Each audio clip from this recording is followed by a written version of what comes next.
Muling magkasabay na bumagsak sa lupa ang dalawang panabong, ngunit pare-pareho na ang mga itong nanghihina. Halata na rin ang kanina'y matikas na hiraw ay bigla na lamang parang nanghina. Hindi lamang yun, Sir Jess. Kapansin-pansin rin na parang kalbo na ang balahibo nito sa parting ulo. Bukod sa ito'y kalbo na, duguan na ito at parang tapyas na ito. Doon lamang nila napagtantong tinamaan pala ito ng kumikintab sa talim na tari galing sa panuksukan. Muli na namang kinakitaan ng pagkadismaya at gigil ang matanda sa galit sa kanila nang magkasabay itong kinareho at pinagharap ng sentensyador, dahil kahit anong gawin ng sentensyador na gumanti ng tuka sa panuksukan ng hiraw ay talagang ayaw na nitong tumuka. Nakailang pilit pa sa kanya ang sentensyador, subalit talagang ayaw ng tumuka ng hiraw sa nasabing panuksukan. Sa halip ang ginawa ng hiraw ay humuni ito ng kak. Panalo ang panuksukan. Halos gumulong-gulong sa sahig ng sabungan ang tatlong sinamang Roger dahil sa idiniklara na nga ng sentensyador, at kanya pang iniangat ang panuksukan kung saan ang tinamong sugat ng panuksukan ay puro dapis lamang pala sa kanyang katawan. Halos yakapin na nila ang antingerong si Mang Mando sa sobra-sobrang pasasalamat nila dito. Ganoon naman talaga, Sir Jess, ang pakiramdam kapag ikaw ay mahilig sa sabong o isang magsasabong. Walang mapaglagyan ang saya.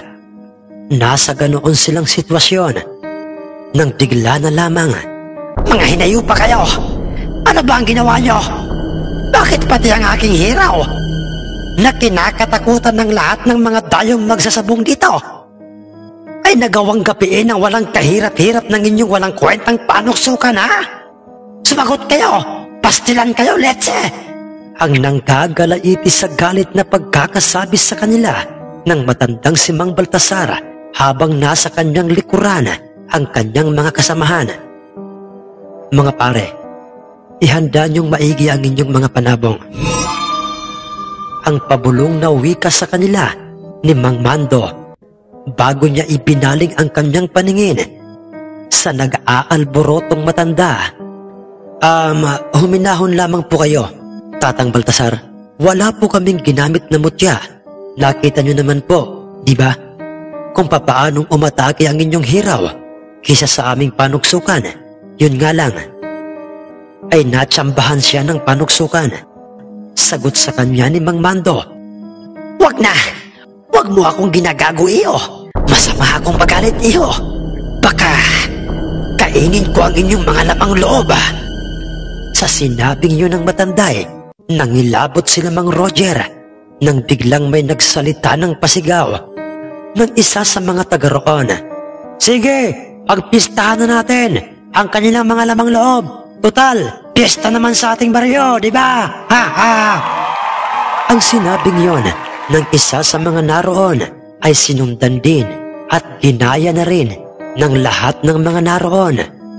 Gustong-gusto nilang patayin sila Mang Roger at pagpistahan ang kanilang mga karne. "Sandali, huminahon lamang kayo." Ang putol sa kanila ng sentensyador, dahilan upang tumahimik ang mga ito. "Benedicto, anong ibig mong sabihin, ha? Huwag mong sabihin kinakampihan mo ang mga tukmol na ito. Tama ba ako, Benedicto?" Ang tanong ng matanda sa sentensyador kung saan iyon pala ang pangalan nito. "Oo, Mang Baltasar. Dahil di ba mayroon tayong usapan? Hindi tayo kakain ng karne ng mga ordinaryong tao, maliban na lamang kung siya'y isang antingero." Nagitla si Mang Mando nang kanyang marinig na sinabi yun ng sentensyador. Anong ibig niyong sabihin? Totoo palang mga aswang kayo?" Ang nangangatal na tanong sa kanila ni Mang Roger. "Oo, mga chong. Huwag kayong mag-alala. Makakaalis kayo ng ligtas dito. Ako na ang bahalang magpaliwanag sa kanila may paniniyak na wika ng sentensyador sa kanila. Teka lang, bakit parang ayaw nyo sa antingero? Nauutal ding tanong sa kanya ni Mang Ensyong. Dahil ang mga antingero mga Chong, ang umubos sa aming mga lahi sa lugar na aming pinanggalingan at sa aming mga ninuno. At mga tayo lamang kami sa baryong ito. At ang mga naunang naninirahan dito noon ay ang mga sinaunang lahing aswang. Halos nanlaki ang mga mata nila Mang Mando nang kanilang marinig yon na sinabi ng sentensyador dahil sa noon lamang nila narinig ang kwentong yon. At hindi niya alam kung sinong mga antingero ang binabanggit ng sentensyador na umubos sa kanilang mga naunang mga namayapang, mga ninunong mga aswang. Mang Baltasar, hayaan na lamang natin silang makabalik ng ligtas sa kanilang sariling baryo. Basta mga Chong, sana'y ikipot nyo ang inyong mga bibig sa mga katotohanang inyong narinig ngayon, ang paalalang wika sa kanila ng sentensyador. Pasalamat kayo mga iho, dahil mukhang hindi pa ninyo oras. Ang asik pa sa kanila ng matanda, inihakbang na nga nila ang kanilang mga paa, palabas at papalayo ng sabungan, at nang siguro'y may ilang distansya na ang layo nila sa sabungang iyon, nang biglang, "Sandali! Sandali lamang! Sandali lang!" Magkakasabay silang lumingon sa direksyon na pinanggagalingan ng tinig na iyon, at nakita nilang agresibong nakatitig sa kanila ang isang mamang nasa labas ng bakod. Ang magtataring yan, Benedicto, ay isang antingero.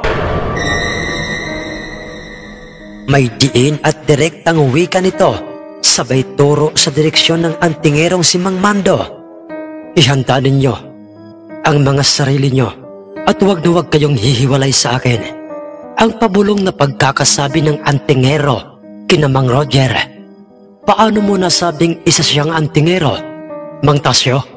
Ang paniniyak na wika ng sentensyador sa mamang nagsabing isang antingero si Mang Mando.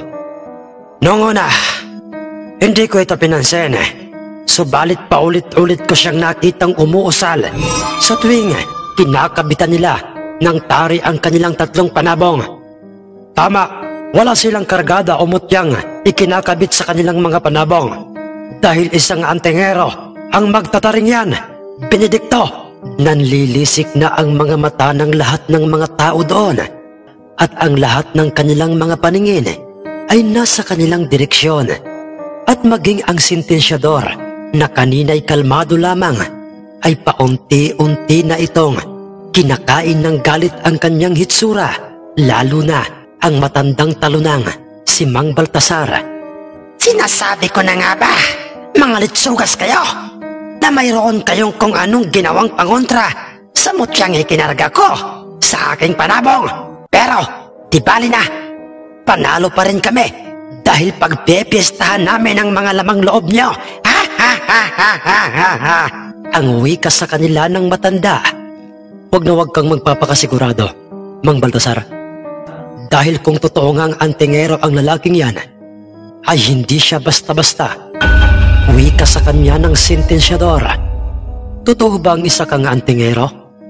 Ang seryosong pagkakatanong ng sentensyador kay Mang Mando. Totoo yun, pero hindi ako kabilang sa mga antingerong sinasabi mong pumaslang sa inyong mga kalahi. Sagot niya sa kanya.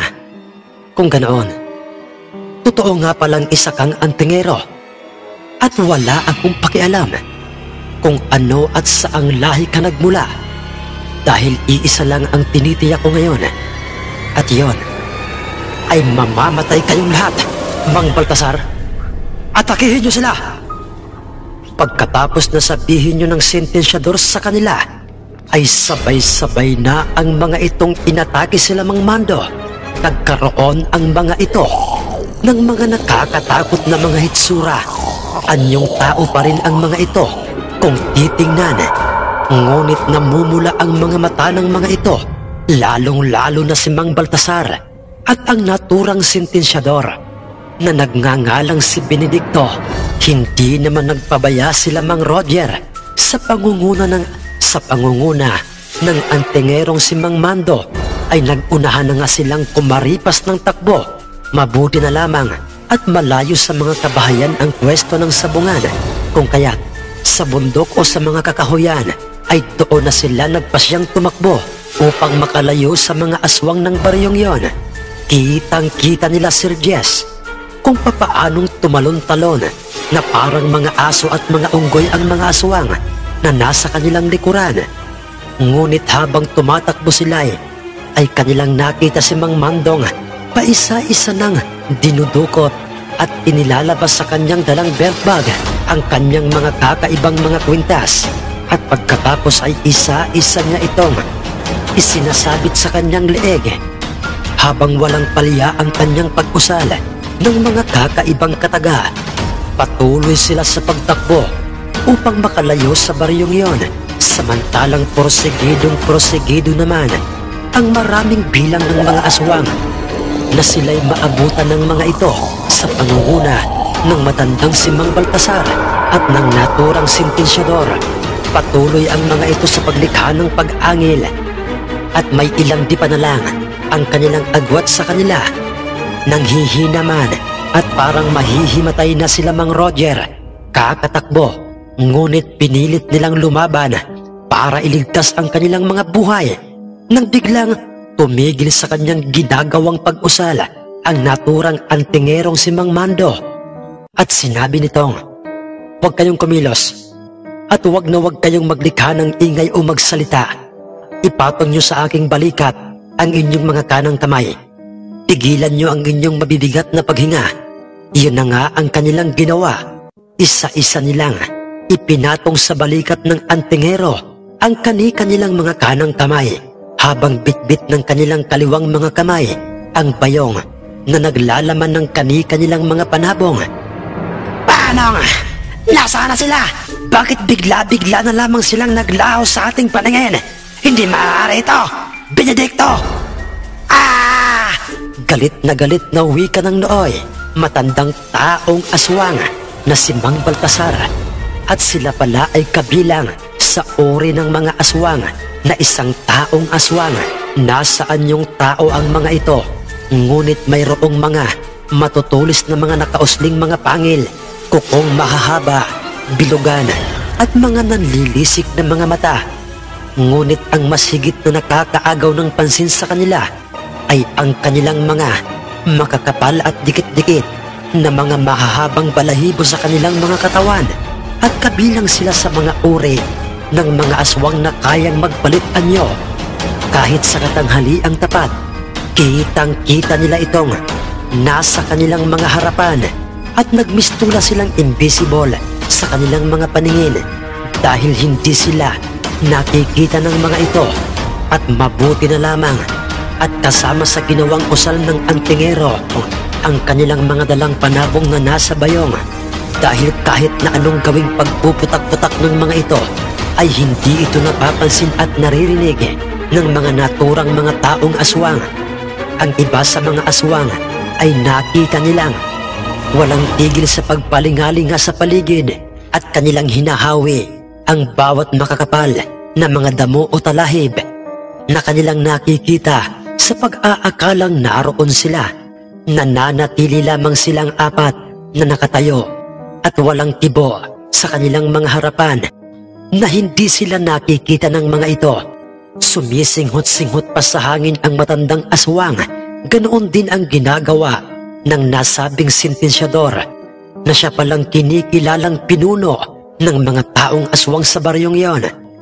Dahil sa siya ang sinusunod ng mga ito, sinasabi ko naman sa iyo, Mang Baltasar, isa siyang antingero, kaya wag natin siyang maliitin. Malakas ang kutob kong may ginamit siyang orasyon upang hindi natin sila makita. Hindi lamang yon, natitiyak kong kalahi siya ng mga antingerong pumatay sa ating mga kalahi. Pagalit na pagkakasabi ng sentensyador sa matanda, kinabakasan naman ng matinding galit at panghihinayang ang nasabing matandang aswang dahil nabigo silang katayin silang magkukumpare. Bumalik na tayo dahil nasisiguro kong hindi na sila babalik pa dito. Tayo na. Sa sinabing yun sa kanila ng sentensyador ay nakita nila ang mga itong pabalik na sa kanilang mismong baryo.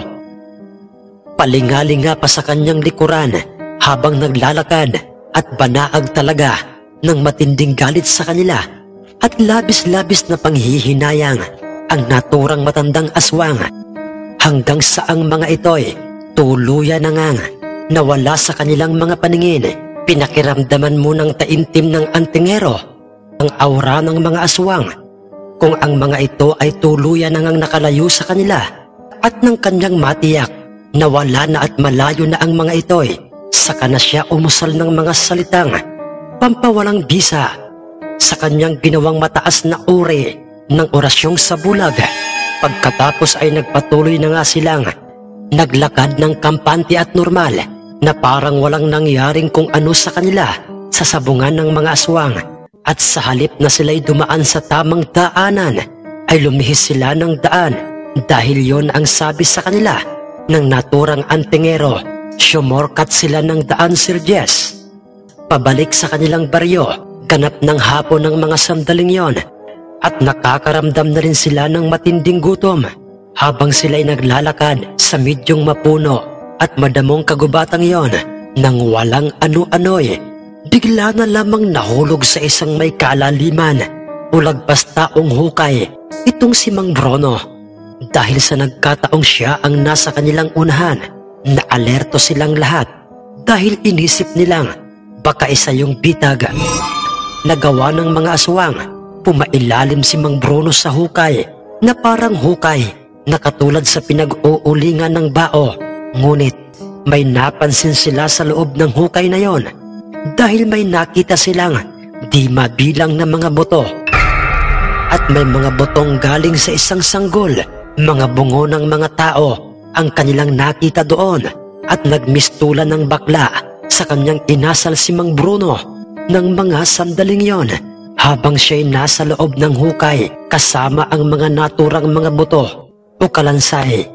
Dito pala nila inilalagay ang mga buto ng mga taong kanilang binibiktima, at pagkatapos ay kanilang kinukunan ng mga mutya upang ipakain sa kanilang mga panabong.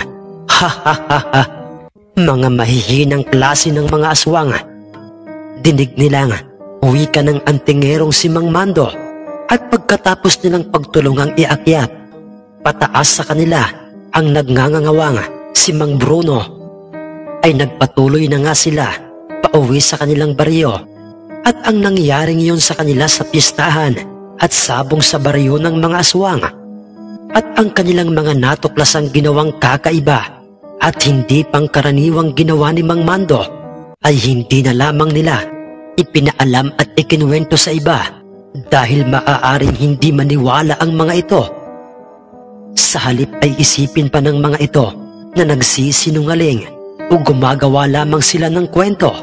Ngunit marami silang naririnig sa mga taong minsanang napapagawi sa baryong yon na sinasabi ng mga taong ito na aswang daw ang mga tao o mga residente doon.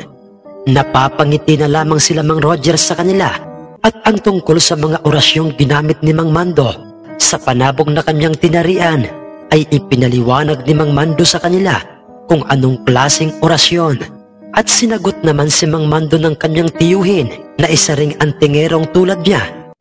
Subalit higit na mas mataas ang antas ng nalalaman nito kaysa kay Mang Mando.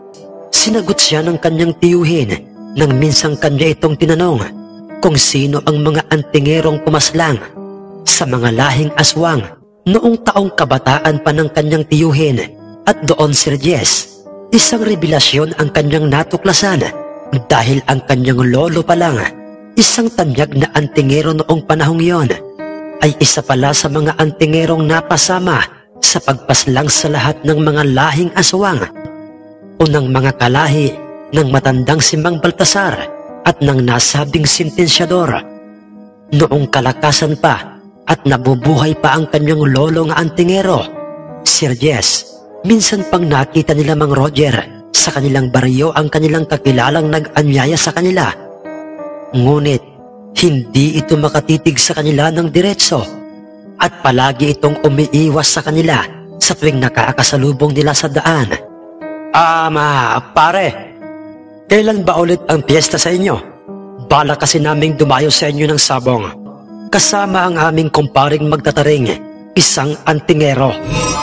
Tanong ni Mang Roger Sergies, noong minsang nakita niya at nakasalubong sa daan ang kanilang kakilalang nag-anyaya sa kanila noon sa nasabing piyestahan at sabong sa baryo ng mga aswang. Tunay nga, at sabyang napakahiwagan ng mundong ating ginagalawan. Maraming mga nagaganap at nangyayaring kailanmay hindi kayang ipaliwanag ni numan. Hanggang dito na lamang po, at maraming salamat po sa inyong ginawang pakikinig at pagsubaybay. Magandang araw po. Shout out po at maraming salamat po kay Sir Mintong Liza dyan po sa Iloilo. Sir Mintong, sobrang salamat po sa lahat ng mga kwentong ipinagkatiwala niyo po sa ating channel. Sa lahat po ng nakinig, nag-antabay at patuloy na sumusuporta sa ating mga upload, ay buong puso po akong nagpapasalamat sa inyong lahat.